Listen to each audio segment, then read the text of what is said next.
नमस्कार फ्रेंड्स, आप सभी का स्वागत है सोम अकेडमी यूट्यूब चैनल पर। दोस्तों, यूपी ट्रिपल एससी के माध्यम से आपका लोअर पीसीएस 2020 भर्ती के संबंध में ये वीडियो है। इस वीडियो के माध्यम से आपको जानकारी दी जाएगी कि इस बार जो है 2020 के लिए आपका जो विज्ञापन आना है वो कितनी कुल रिक्तियाँ हैं और कब तक उसके फॉर्म आएंगे, और इसके लिए क्वालिफिकेशन, आयु सीमा और कौन कौन से आवश्यक दस्तावेज हैं। साथ ही साथ प्री और मेंस 2 एग्जाम्स होते हैं, दोनों का सिलेबस और नेगेटिव मार्किंग के बारे में आपको जो है डिस्कस किया जाएगा। और 2019 में आपकी लोअर पीसीएस की जो कट ऑफ लगी हुई है वो 2018 की भर्ती की वो कितनी रही थी, ताकि आप जो है अच्छे तरीके से प्रिपरेशन कर सकें। और दोस्तों, वीडियो को शेयर करें। तो शुरुआत कर लेते हैं वीडियो की। यहाँ पर मैं आपके लिए स्पष्ट कर दूं कि आपकी जो है उत्तर प्रदेश अधीनस्थ सेवा चयन आयोग की ओर से एक जो है यहाँ पर अधियाचन दिया गया है। जिस तरीके से जो है आपकी न्यूज़पेपर की जो हेडलाइंस बनी हुई है उसमें बताया गया है कि कुल मिलाकर 748 पदों पर आपकी जो है लोअर पीसीएस के लिए 2020 में आपकी भर्ती प्रक्रिया होगी। इस भर्ती के संबंध में यदि बात की जाए तो देखिएगा, पहले जो ये भर्ती थी वो यूपी पीएससी के माध्यम से कराई जाती थी, लेकिन अब जो ये भर्ती है यूपी ट्रिपल एससी के माध्यम से कराई जाती है। तो इस भर्ती के संबंध में जो है सारा प्रारूप जो है पहले के मुकाबले चेंज हो चुका है।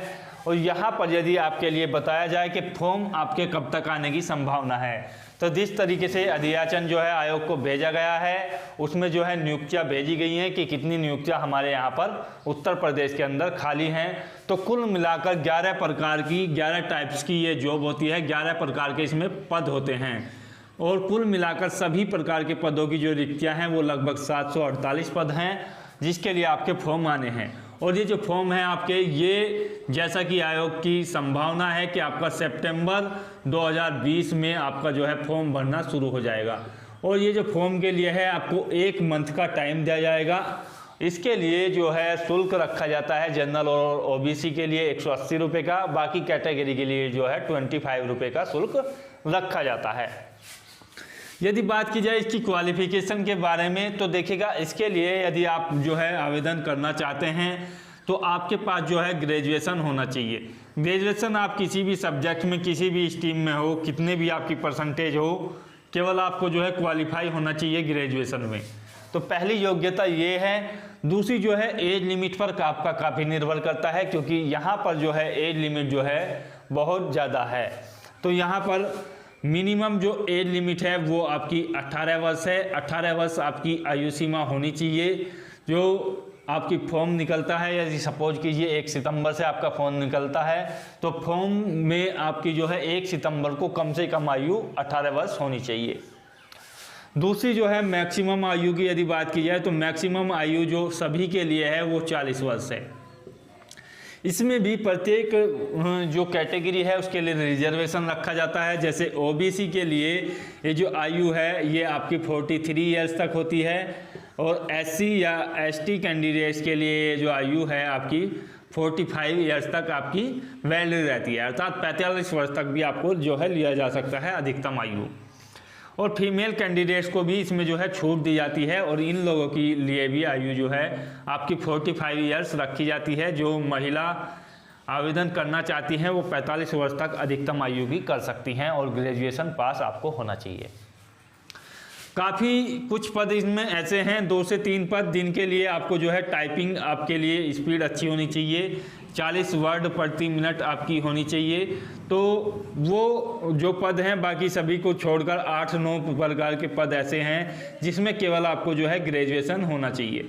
तो इसके लिए विशेष कुछ डिप्लोमा जैसे CCC वगैरह की आवश्यकता नहीं है।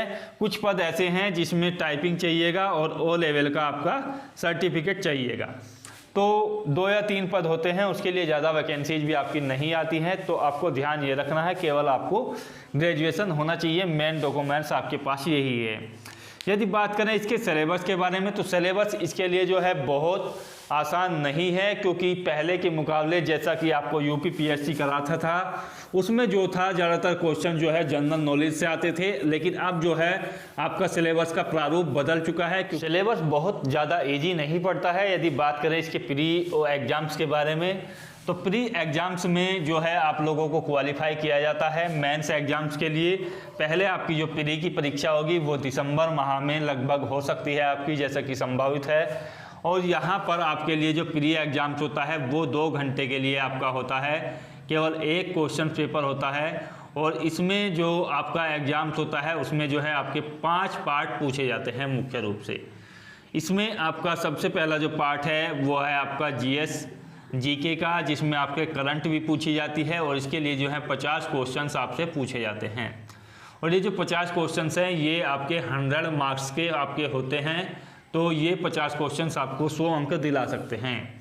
दूसरा जो पार्ट आता है इसमें वो आता है आपका साइंस का, तो इसमें साइंस के भी आपके 25 क्वेश्चंस आपसे पूछे जाते हैं और ये जो क्वेश्चंस हैं ये आपके 50 मार्क्स के हैं। यानी कुल मिलाकर स्पष्ट हो रहा है कि एक क्वेश्चन के लिए आपको जो है 2 मार्क्स दिए जाएंगे।